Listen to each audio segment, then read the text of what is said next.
try and be a whole person before it's too late.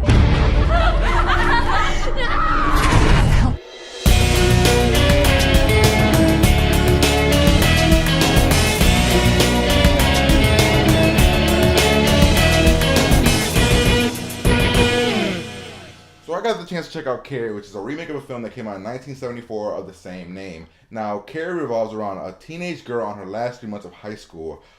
In her last 3 months of high school, she pretty much wants to be a normal girl. She wants to feel normal, but she really can't because her overly religious mother is so against the modern times that she keeps Carrie in her own little world and doesn't introduce Carrie to any new things. The film stars Chloë Grace Moretz, Julianne Moore, and a bunch of other really bad actors.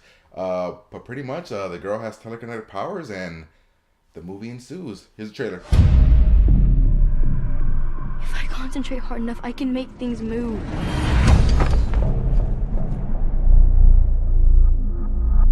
There are other people out there like me who can do what I can do. You know the devil never dies. Keeps coming back. Keep killing him. No! Prom is next week. You don't have a date already. Maybe you want to go with me. Mama, I've been asked to prom.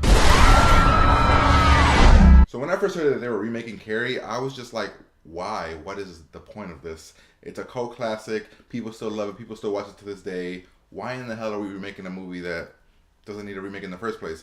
But then I saw that Julianne Moore and Chloë Grace Moretz joined the cast, and I was like, you know what?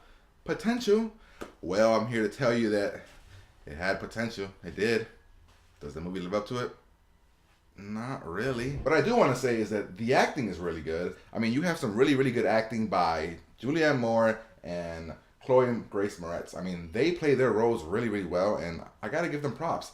The material that they're given isn't very good because the script is not good. I mean, it's kind of a ripoff of the original from what I'm told. I've actually never seen the original, but people that were with me told me that it's a ripoff of the original.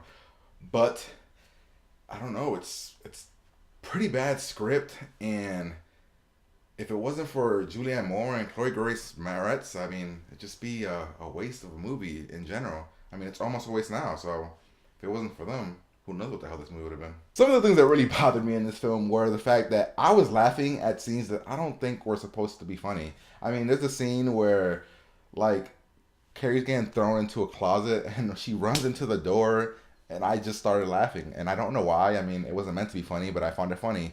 And there were things that would happen where I would laugh. I must have laughed in this movie like 4 times out loud. I mean, it was unnecessary laughter, but the scene just was really funny because it felt so awkward. Another thing I do want to say about this is that this is bad acting at its finest. I'm talking about bad acting. Sure, Julianne Moore and Chloë Moretz are amazing, but everybody else, dear Jesus, they're bad as hell.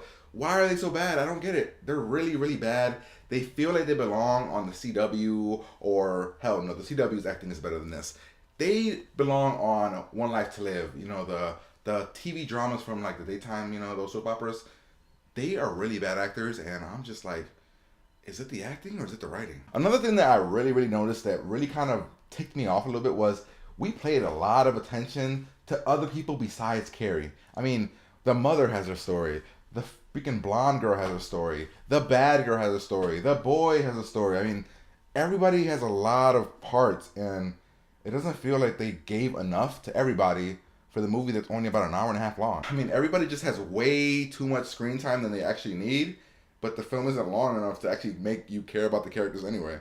So the fact that you're giving Carrie less time and the other side characters more time, and we only really care about one character, and that's Carrie, it just kind of left me, I don't know, a bit lost. So I guess another thing that you can actually say is that the movie is too short, but you don't want it to be any longer. So I don't know what that says about the movie, but I felt that each character needed about 5 to 10 extra minutes, but I don't think I wanted to sit through 5 or extra minutes of each character in this film. I don't know, I just don't think I would want it to. I do want to acknowledge that although I've never seen the original, the overall story that we have here of Carrie is a pretty cool story. I mean, even in this film, the story overall is a really, really cool, interesting, had me intrigued story. It's just that the director and the writing is just so poorly put together. I mean, I don't know why they did it like this. But the overall story, it seems to really work. Just not in this film. That being said, I do want to say that although the film did drag for the first hour, the final 30 minutes, except for the final 10, so I guess 20 minutes into the final act of the film, those are really badass. When she goes on her freaking rampage, there's some cool scenes. It felt like the Final Destination type of thing. I mean, you're watching people like, all right, how are you gonna die? I like seeing the people die differently and Carrie just doing her shit. I like that. I like that. Then the final 5 or so minutes just kind of left me, guess we're leaving it open for a sequel.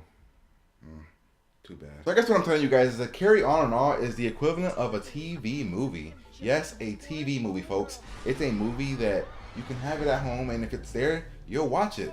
You won't hate yourself because it has some cool scenes, some good acting by some parts, but then it has all the bad stuff of a really bad horror film. So overall, you can get something out of it, but it's at most a TV movie. Saying go pay for it, I don't know if I could tell you guys to go out there and pay for it.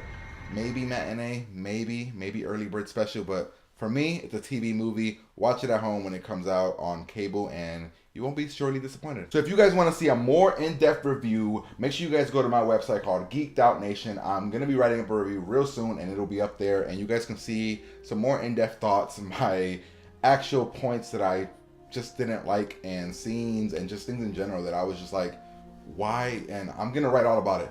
So go to geekedoutnation.com, go check it out there, find out what my review is over there. But my review on my channel is going to be a TV movie. Make sure you guys like, comment, and subscribe to my channel. That's all I got to say, guys. Hopefully you guys enjoyed my review, and check out my other videos. You know, there's some videos on there. Twitter, Facebook, all that good stuff. Comment, like, subscribe. The birds are chirping. Time to go.